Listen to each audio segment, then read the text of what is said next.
Lions TV, we are sponsored by Regal Elevators and Lifts Consultants Limited, a company that is owned and operated by a Millwall fan, just like every single one of the sponsors that you can see on the screen right now. If you are going to do a bit of business in 2020, then please keep it in the Millwall family by checking out all of our sponsors' website links in the description below.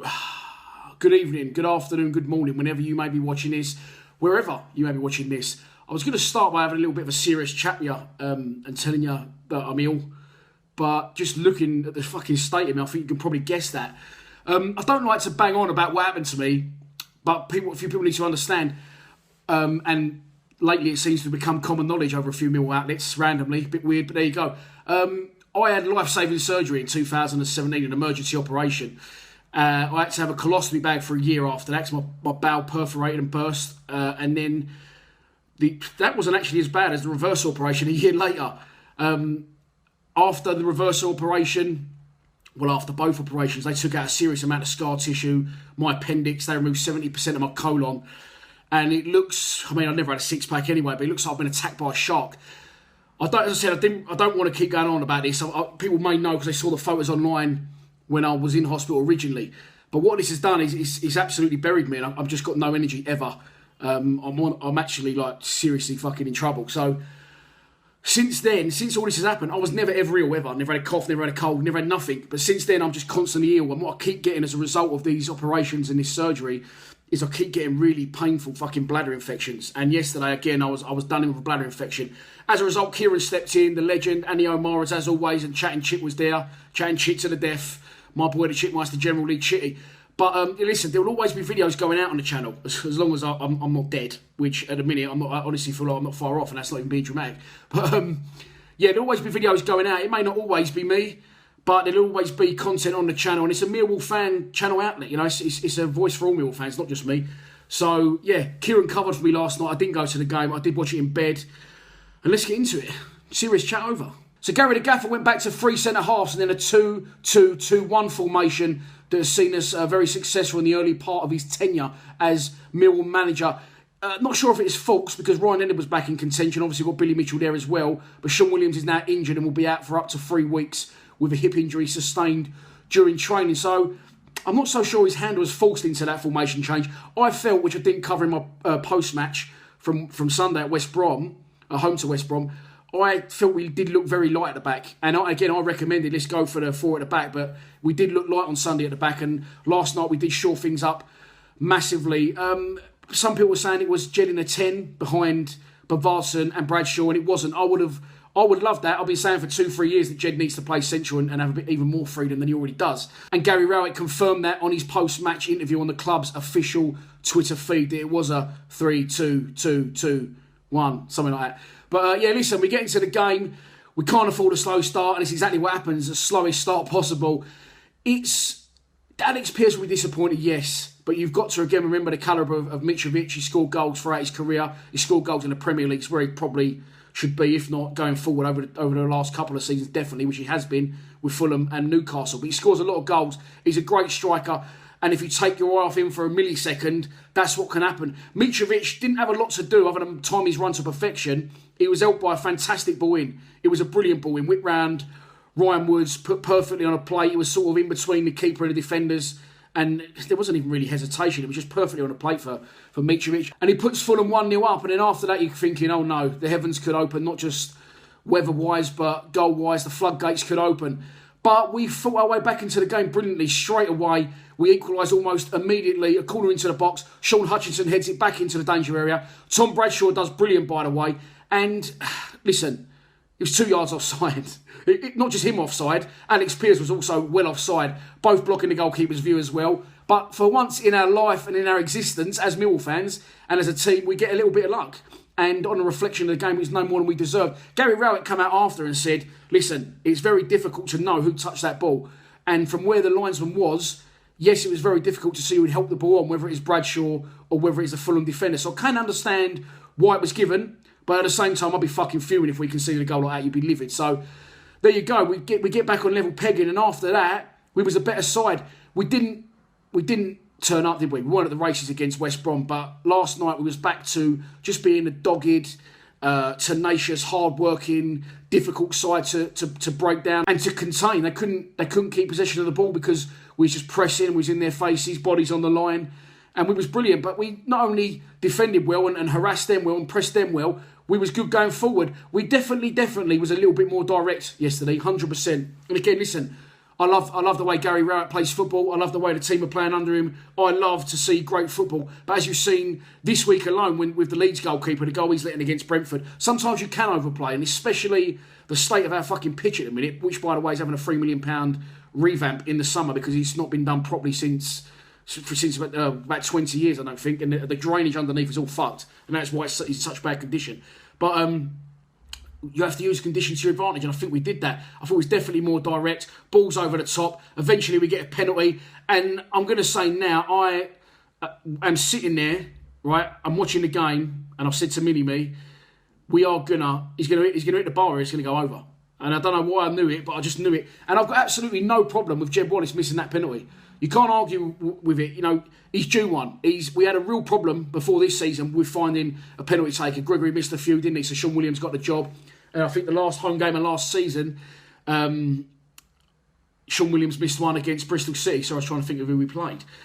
So we've struggled with a penalty taker this season, and Jed has taken over the mantle, and he's been banging them in for fun. I think he's scored about 6 penalties this season at a guess, including one in pre-season against, I was going to say Valladolid, whoever we played in pre-season, the Spanish club, can't remember what they're called. But yeah, so I've got no problem with Jed missing that penalty. He's due one, and listen, he's won us a lot more points than he's cost us this season. But I'm going to say it, because I like to call it as I see it, Jed was fucking terrible last night again. I can't work it out. He's such a brilliant raw talent. He's got all the tricks. He's got all the pace, and he is our main man. And he has, as I said, scored some brilliant goals. Player of the month. It's been probably his most productive and best season for us, but also one of the best and most productive players in the Championship this season. But I just don't know what he's thinking sometimes. I just don't know what he's thinking. I'm not talking the penalty. I'm talking the 2 goals he's cost us at home, where he tries to run out the back. He done it against Notts Forest at home, and he did it against someone else at home where he's lost the ball, and as a result we conceded. And he done it again last night. He's tried to do the same thing. And just some of his decision makings. I mean, Murray Wallace has knocked a long diagonal over the top. Jed's run through, the keeper's come out, and people were very quick to jump on John Daddy Bavarsson at Sheffield Wednesday, myself included. Jed just got to help it over the keeper first time, and he tries to take a touch, and as a result he overtouches it, and it goes through to the keeper. And as I said, when Jed doesn't perform, we don't perform. But last night I felt there were some very strong performances from a lot of our players. For me, the standout one, and he may not have been the best player on the pitch last night, but he was definitely one of them, is Murray Wallace. Honestly, I don't know. People dig at me for digging at the same players sometimes. They go, he's just got it in for Ferguson. He's just got it in for John Daddy Bavarsson. Bavarsson played very well last night, but I'll get on to in a minute. No, I haven't. I call it as I see it. I'm full of praise for the players that I think are good, and the ones that I don't think aren't very good, I don't hammer them. I just say I don't think they're what our club needs. And Murray Wallace, for those who don't think Murray Wallace is a good player, I don't know what you're watching.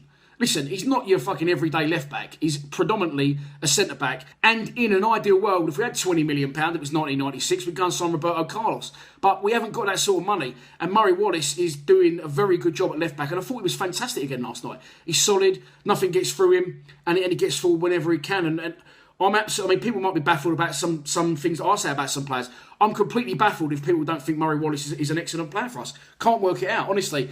As I said, Ryan Woods, again, it is all about opinion, and people might get frustrated with my opinions, but I sometimes get frustrated with some of the stuff I see online. Someone the other day after 2 games was saying, this Ryan Woods is fucking useless, get rid of him, send him back. Ryan Woods is going to be a class above. Once he gets more games under his belt, he's going to be a class above what we've got at the club. I'm telling you that now. He's a very good player. You can see he's got it. He's just got a bit about him. You can see he's not afraid to take responsibility. Needs to slow down a bit on the bookings, because he's had 4 this season, and I think all 4 of them may have been for us.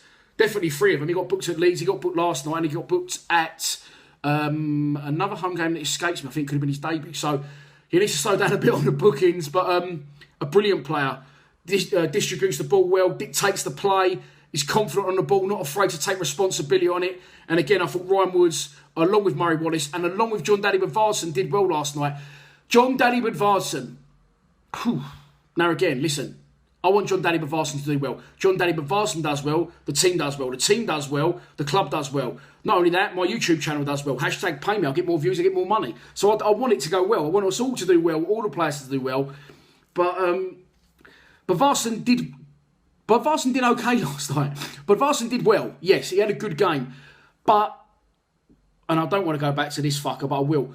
By the way, I don't think he was even on the bench last night for Fulham. But Jordan Archer, when he left our club, okay, we got Bulkowski in, and people were seeing Bulkowski. Listen, he's made some phenomenal saves. He's a brilliant shot stopper, and I love Bart to death. But he was making saves some of the time, and at first during his Mill career, and people were going, "Oh my God, I cannot! What a save!" No, it's his job as a goalkeeper to save the ball. And I think because you've had it so bad with other people for so long that when a player comes in and does his job, the bog standard, what you'd expect, people are having kittens over it. But Varsson has been so bad for us this season that I think a better than average game for him last night has made it look like he's had a worldie, if you know what I'm saying. But look, long may it continue. He's obviously a nice guy, and hopefully he can succeed at our club. That is exactly what we want. We don't want players that are shit. We want the best players to put us in the best position for a new 34,000 all-seater stadium that could take us into the Premier League. This could be a long VT today, everyone, because I haven't even got going on the Preston pre-match content yet. So we come out the second half, and I'm not sure who said it. I think it may have been on Sky they said it. Fulham obviously had the better of stuff in the second half. Not really created a lot, obviously the one they hit the bar very close towards the end. Our fitness levels do worry me, I must admit that. Yeah, we don't look the fittest. But listen, a brilliant point. We needed that. After West Brom, it was a great turnaround. For people, I'm not going to mention, yes I am, John O'Mara saying that Bradshaw wasn't any good last night. Bradshaw's set up the goal, for one, kept the ball alive for John Danny Bavarsson to equalise, he was 17 yards offside. And for two, he's had one other opportunity, which Bavarsson again did well, laid him in, he's running away from goal on a bobbly pitch on his left foot, and he forces their keeper into a save. Yes, Tom Bradshaw has stopped scoring, but any chance we can get him some fucking service, please, so he can actually have the opportunity to shoot. Because if he can't shoot, he can't score. He's not a magician. So, very similar to the Lee Gregory situation with us. Gregors was guilty of missing a few more than Bradshaw. Bradshaw's more clinical in front of goal, I guarantee you. All round, I say Gregory's the better player, without doubt. But in front of goal, well, you need your centre forward to be clinical. 1,000,000% Bradshaw will take more chances 100 times out of 100 more than Lee Gregory will. But we've got to give him the opportunity to shoot, and we don't do that. And we did again last night. You know, we didn't force their keeper into too much action in the second half. But, say, we run out of steam. Fulham were looking for that second automatic promotion slot, so they were pushing hard for the winner, which they nearly got towards the end. But all in all, a fantastic performance. As I said on social media last night, all we ask for is sheer hard work, commitment and endeavour. And that can go a long, long way in football. It can go a long, long way from any level, from kids' football, as I always tell the VCD boys, right to adults football. You've just got to fucking want it. And if you want it enough and put the work in and press hard, close people down and stick together, you'll get results. And it was a million miles away from our performance against West Brom on Sunday. A good point all in all. And we move on to Preston on Saturday. And so we move on to our opposition on Saturday. We are away to Preston North End at Deepdale. They are currently managed by Alex Neil. He's had a good couple of seasons there. We played him obviously the first game of the season at the Den. It was 1-0 to us with Jeb Wallace hitting a left-footed volley via a Conor Mahoney cross, if my memory serves me correctly. But listen, they're a good side. They had a right good go, a good late run at the back end of the last season towards the playoffs when they turned up at the Den and smashed us 3-1 that day. And they've sustained it this season. They've been there or thereabouts the whole season. They currently sit 6th in the Championship. They obtained the last playoff place and they are 7 points above us. So anything other than a win on Saturday for us, maybe a draw will be okay, but we need to start winning these games. We can't keep saying, this game, that game. The games are running out now. I think we've got something like 14, 13 league games left. So we need a win on Saturday. But unfortunately for us, Preston are on a very good run. They have won 4 of their last 6 games, drawing the other 2. Last time out was last night when they won 2-0 away at Stoke. The one to watch for Preston, Jesus Christ, here we go, is going to be Tom Buckhuizen. Don't know if I've got that right. He's actually British randomly of South African descent. Yes, I've been on Wikipedia this morning. The 26-year-old striker has scored 4 goals in his last 4 games, and he will be the one to watch this Saturday at Deepdale. So this is your pre-match prediction, and here we go. I have actually not put a prediction down in my notes. I've actually not thought about predictions. I was too busy getting the violins out for myself, saying I'm ill, and I made a load of notes about last night's game. Last night's game I would have gone to if I was well, but I just feel the few opportunities we get, and ones we're getting more than a few lately, to watch us on telly, I just think you get a better and different perspective of the game. And I do like to do it sometimes, because I did take in a lot more of the game and noticed a lot more about the game last night by watching it on TV than I would have done if I was there having a chat with people, having a beer, whatever. So yeah, anyway, getting back to the prediction. We scored 2 goals at Leeds. Okay, we didn't score them to West Brom. 2 away games other than Leeds on the road, Stoke and Sheffield Wednesday. We should have won both. But we've walked away from both thinking it's good points on the board. But it was definitely the better team in both of those games. But again, we just struggled to create anything. I don't know where Mason Bennett is. I know Mason Bennett had minutes the other day in a behind closed doors games for the 23s against Norwich. But I don't know what's happened to him. I think he came out of that game unscathed. He got substituted. But I don't know what's going on. I don't know where he is, but we need him involved. And I think the fact we're all so desperate for him to be involved shows that we are lacking something going forward at the minute. We need a win. We haven't won at Preston for last year. I think we lost 3-2. The year before was 0-0. So we're due a win at Preston. And they're due a little blip in their current good form. So I'm going to go for a 2-1 Millwall win with Marlon Romeo and Tom Bradshaw to get the goals. Fucking get a load of that. So that's your lot for this pre-match prediction. Please be sure to check out the fan score predictions from the other boys at Lions TV. It should go out tonight. It may go out tomorrow. I put the message on the group chat last night about predictions for Saturday's game. And at 5:20 to 4, as Mel Mann would say, on a Thursday afternoon, I've not yet had any videos in, so I will press the boys for those videos, and hopefully you'll get the fan score predictions. But if it doesn't happen, don't be shy to put what you think the score is going to be in the comments below, and pray, hope, and keep your fingers crossed. Well, actually, only if you like Lions TV, that'll be well enough to travel to Deepdale on Saturday. 3 points is what we need to keep this promotion push under Super Gary Rowett flying. I'm spitting everywhere. Please subscribe to Lions TV. Come on, you Lions.